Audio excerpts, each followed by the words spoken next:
একটা মেয়ে ধর্ষিতা হয়েছে, এজন্য ইসলাম দিয়ে যদি আইন কায়েম করা হয় 24 ঘন্টার আলটিমেটামে সব বিচার হয়ে যাবে, যেরকম ঠিক কিনা? আর কোন ধর্ষক বাংলার জমিনে জন্মাতো না, চিল্লায় বলো ঠিক কিনা? ইসলাম বলে চোরের হাত কেটে দাও, জেনা ব্যভিচার করলে ডেথ পেনাল্টি। সৌদি আরবে হেড অফ করে, গলা কেটে ফেলে। বাংলাদেশেও যদি এটা করা যেত, খবর হয়ে যেত। আর কোন ধর্ষক বাংলার জমিনে জন্মাতো না, চিল্লায় বলো ঠিক কিনা? চুরি করলে হাত কাটো, কথাটা কার?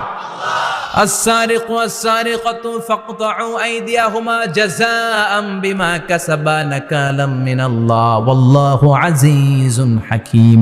If anyone steal something very precious from the society, the government should cut down his right hand. দামি কিছু চুরি করলে এটা সাক্ষীর দ্বারা সাব্যস্ত হলে গভর্নমেন্টের উচিত তার ডান হাতটা এক কোপ মেরে কেটে দেয়া। কার কথা?